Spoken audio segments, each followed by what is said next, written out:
¿Sabías que existen diferentes regímenes de contracción muscular y que dependiendo del uso que le demos aportan enormes beneficios no solamente hacia el entrenamiento estético, sino fundamentalmente hacia la movilidad, el entrenamiento deportivo y por qué no también hacia la readaptación y salud anátomo-funcional? Es por eso que en los próximos minutos te invito a explorar de una manera de aproximación qué es lo que diferencia una contracción de características concéntricas de una isométrica, qué entendemos por un ciclo, estiramiento-acortamiento, también asociado al entrenamiento pliométrico, qué características tiene un individuo, un adulto mayor, que de pronto puede subir una escalera frontal, pero a la hora de intentar bajar en la escalera lo tiene que hacer en reversa porque perdió la capacidad para desacelerar la acción muscular. Todas estas interrogantes tienen que ver con empezar por lo básico y es entender qué tipo de acciones musculares tienen la capacidad de poder generar nuestra propia naturaleza. Entonces, empecemos despacito y por el comienzo. La contracción muscular tiene características que pueden ser estáticas, donde yo, por ejemplo, tengo una resistencia a vencer, que en este caso es la mancuerna, pero al mismo tiempo no hay movimiento. O yo puedo tener una resistencia externa a vencer y al mismo tiempo producir movimiento. ¿Movimiento de qué tipo? Movimiento de características articulares.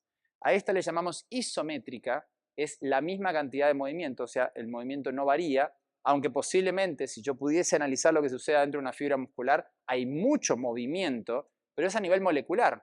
De los puentes cruzados actina y miosina hay un sinfín de otras situaciones que sí se movieron para lograr esto y se están moviendo. Sin embargo, articularmente no. De la concéntrica y excéntrica que se generan justamente como alternancias cuando hay movimiento. Entendiendo esto y dejando la pliometría y el estiramiento-acortamiento para más adelante, empecemos a analizar algunos puntos. Esto que está acá está representando un músculo. Este dedo y este otro son inserciones. Así que pues yo puedo decir que, por ejemplo, esto es el origen y esto es la inserción, o lo que tú prefieras.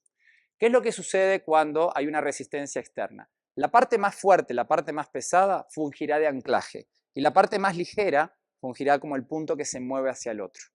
Por lo tanto, cuando yo tengo una resistencia externa, que tengo la capacidad de poder vencer, puedo generar una contracción de características concéntricas y el vientre muscular, ¿sí?, la porción contráctil como tal, se acorta, reduce la distancia entre sí, vence la resistencia externa y de esa manera nosotros definimos ese cúmulo de movimientos como una contracción de características concéntricas.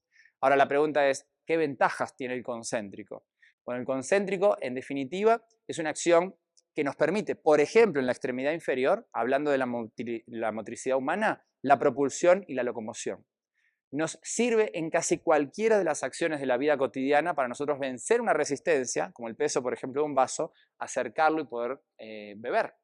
Nos sirve también, por ejemplo, si estoy colgado y estoy haciendo una acción de trepa, para poder justamente llevar mi peso en contra de la gravedad a expensas de las múltiples contracciones concéntricas que múltiples grupos musculares generalizaron.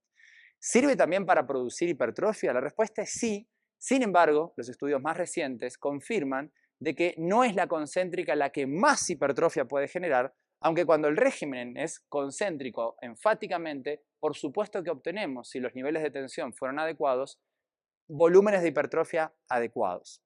Ahora, ¿es la única forma que tenemos? No, porque la concéntrica lo único que hace es vencer la resistencia. Pero en nuestra vida no solamente vencemos resistencias externas, sino que al mismo tiempo desaceleramos resistencias externas. Pongamos esto en perspectiva.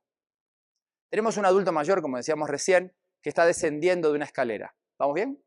¿Cómo subió la escalera? Subió la escalera porque pudo trasladar su peso desde un peldaño hacia el peldaño superior, enfrentando una fuerza llamada fuerza de gravedad, gracias a la contracción concéntrica. Obviamente también existió la excéntrica en su momento, pero no nos compliquemos ahora con sinergistas. Concéntrica de, por ejemplo, glúteo mayor en acción extensora de cadera, cuádriceps en acción extensora de rodilla, entre otros. La pregunta es, ¿y por qué no puede bajar? ¿Por qué cuando baja tiene que agarrarse el barandal e ir en reversa? Porque desafortunadamente no ha sido estimulado en otro régimen de contracción de esos mismos grupos llamado excéntrica. Así que bienvenido al segundo elemento de análisis llamado excéntrico. Volvemos a la misma metáfora con esta banda. Tengo un punto, tengo otro punto. ¿Qué significa una acción excéntrica? La resistencia externa lo que va a intentar hacer ahora es tratar de separar, de alejar los puntos de contacto entre uno y otro. Y nosotros lo que vamos a hacer no es simplemente ceder como una forma tonta, sino que lo que vamos a hacer es acompañar esa desaceleración. Por lo tanto, el punto de origen y el punto de final, el punto de inserción, se separan entre sí. Por supuesto hay actividad también a nivel de las proteínas contráctiles, pero es una actividad justamente en reversa, es una actividad opuesta a la anterior. Los miles y miles y miles de sarcómeros que tenías lo que van haciendo es aumentando la distancia entre las bandas que distinguen un sarcómero del otro, mientras que en la concéntrica acortaban la distancia. ¿Eso qué quiere decir? Que mientras yo, por ejemplo, tengo la habilidad de poder lanzar algo con un régimen concéntrico, solo va a suceder si al mismo tiempo y del otro lado, habitualmente del eje, se generan regímenes de contracción excéntricos que controlan y desaceleran, generando perfección en el movimiento, generando un movimiento que no me disloque el hombro por una falta de contracción. Entonces, ¿cómo podríamos hacer un entrenamiento de características ahora sí con énfasis excéntrico? Vamos a poner un ejemplo. Volvemos a nuestro viejo y querido curl de bíceps. ¿Bien? En este momento usted sabe que mi bíceps braquial, braquial anterior, brachioradial, están haciendo una contracción de características concéntricas. Yo tengo dos opciones a partir de ahora. Dejar que la gravedad haga su efecto, es lo que acabo de hacer, y concentrarme únicamente en esto, mientras que acá no presto particular atención, con enormes riesgos hacia la articulación del codo. Observen lo siguiente. Contar, por ejemplo, 1, 2, 3 unidades de tiempo para la acción concéntrica y ahora enfatizar. ¿Qué significa enfatizar? Darle más tiempo, más tensión bajo tiempo, pero a la contracción de características excéntricas. ¿Esto para qué me puede servir? Bueno, me puede servir justamente para aquellos que nos gusta más la hipertrofia, generar mayor ruptura fibrilar en el régimen excéntrico, lo cual permitirá mayor síntesis proteica en un correcto proceso de recuperación, obviamente con otros factores en juego como la nutrición, el descanso, etc. Otro de los elementos es, ¿y qué pasa si yo lo que necesito practicar en el deporte es desacelerar? O sea, aprender a frenar, no aprender a lanzar únicamente. ¿En qué perspectivas? Imagínate que nos vamos a mover y yo me muevo de lado. Y trato como un defensa de evitar que un atacante gane mi posición. Si yo demoro demasiado en cambiar mi dirección, porque acabo de detectar que el móvil se cambió, ¿no? Porque soy lento para frenar y lento para acelerar, pero fundamentalmente el problema aquí es la frenada, entonces estoy perdiendo tiempo valioso. Y ese tiempo valioso me convierte en un defensa bastante ineficiente. Conclusión, estamos viendo aspectos estéticos, más excéntrico, mayor probabilidad de poder romper más fibras, por ende mayor probabilidad de sintetizar proteína. Tengo también la capacidad de poder ser más eficiente en algunos deportes, pero si no estás ni en la hipertrofia, ni en el deporte, en la vida cotidiana. Desde bajar una escalera, desacelerar algo que yo tengo que bajar, que es pesado, son algunos de los elementos que cuando no estoy acostumbrado a hacer esto, este tipo como de jalones podrían generar, obviamente, desde una lesión traumática severa o un microtraumatismo que si, por ejemplo, en mi empleo, en mi trabajo, me dedico específicamente a bajar cosas y no estoy entrenado excéntricamente, entonces podría estar generando microlesiones que en un futuro no sean tan micro. Sin embargo, hay otro concepto que es bien interesante también, a mí es uno de los que más me gusta, que también está bastante olvidado y es el isométrico, ¿no? Hablamos del concéntrico, hablamos del excéntrico, pero ¿qué pasa cuando mi decisión es quedarme en el medio, quedarme exactamente en este punto? Bien, ahí lo que tenemos es que analizar qué es lo que está sucediendo. Origen e inserción no cambian, pero la actividad que tenemos adentro, si yo me pudiese meter adentro de esos sarcómeros, por supuesto hubo movimiento desde esa perspectiva. Así que es isométrico articularmente hablando, y desde el punto de vista del origen e inserción, muy poco cambio, pero hay cierto grado de cambio. Ahora, ¿qué es lo que sucede? Uno de los usos que más le estamos encontrando en el tema isométrico desde hace mucho tiempo atrás es la enorme modulación y relación que tiene con el sistema nervioso. En particular con el sistema nervioso autónomo y en particular con las vías reflejas que provienen fundamentalmente de un accionar medular que si bien conectan en algún momento a nivel superior, fundamentalmente se resuelven rápido. Entonces, ¿qué queremos decir con esto? Vamos a imaginar ahora que yo tengo la posibilidad de poder vencer la resistencia y en este momento quedarme acá. ¿Bien? lo que estoy haciendo es una acción isométrica, por ejemplo, del bíceps braquial. ¿Y por qué enfatizo el bíceps? Porque estoy en supinación, donde él es el que es el principal responsable. En los primeros segundos hay una enorme cantidad de información, si mis propioceptores están bien, que tienen que ver con información de un reflejo llamado reflejo miotático. Repito, reflejo miotático. Ese reflejo que es lo que nos permite activar la musculatura, preparar esa musculatura, generar un efecto en esa musculatura para que su respuesta posterior, si es que la deseamos, sea rápida y sea fuerte. Es por eso que cuando estoy haciendo, por ejemplo, isométricos cortos, con una intensidad importante, no un isométrico con un globo, sino un isométrico con una carga importante, estoy generando que la musculatura se prepare para movimientos de carga inclusive bastante fuertes, bastante exigentes. Por otro lado, y cuidado con esto, mis amigos y amigas, cuando la isometría se mantiene durante más de 10 segundos, en general el corte está entre los 6 y 8 segundos y empiezan a haber algunos cambios que se empiezan a consolidar entre los 10 y 12 segundos, el reflejo miotático, por la misma actividad bioeléctrica, no puede seguir siendo sostenido como el reflejo prioritario. Y lo que hace es empezar a disminuir, dando cuenta a otro reflejo que había empezado desde el comienzo de la contracción, pero que no podría priorizar porque no existe la posibilidad de que dos reflejos antagónicos se manifiesten al mismo tiempo. Ese crossover de un reflejo inhibitorio, llamado el reflejo de Golgi, en realidad haciendo referencia más al mecanorreceptor, que es el órgano tendinoso de Golgi, lo que genera es inhibición del fibra muscular. Inhibición de la fibra muscular. Conclusión, entre los 10 y 12 segundos, mientras miotático va a la baja, Golgi va al alza. Por lo tanto, las contracciones isométricas que son sostenidas y fundamentalmente las que son de baja intensidad, o sea, el peso que tengo que resolver, como en una plancha, como una sentadilla estática contra la pared y un sinfín de situaciones que vemos por ahí, lo que generan como efecto residual, que es el efecto posterior que le queda al músculo, es un efecto inhibitorio. ¿Y quiere decir que está mal? A ver, cuidado con esto, no necesariamente está mal. Si yo tengo un exceso de tensión muscular, por ejemplo, a nivel lumbar, derivado de múltiples horas en las cuales yo estoy sentado haciendo trabajo de oficina o derivado de otro tipo de situaciones, yo lo que necesito es inhibir la musculatura, no necesito activar la musculatura.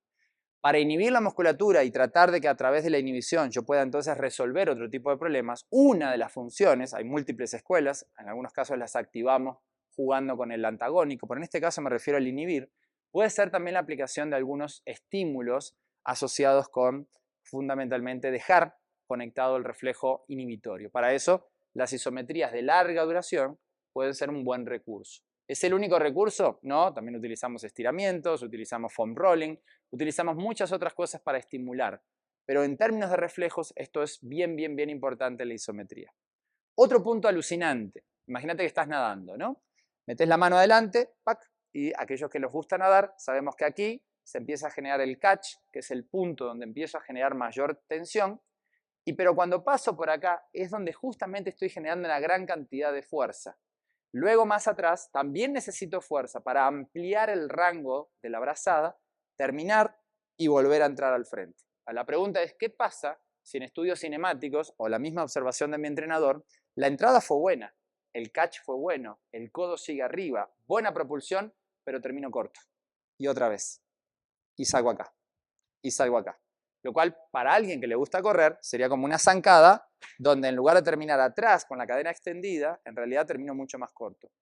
Bien, el entrenamiento isométrico nos permite justamente, al menos neurológicamente, trabajar en el ángulo donde necesitamos mayor fuerza. Entonces, ¿cuál podría ser un ejercicio en estos casos? Vámonos con el nadador. Si jalo y me quedo acá, acá no era el problema.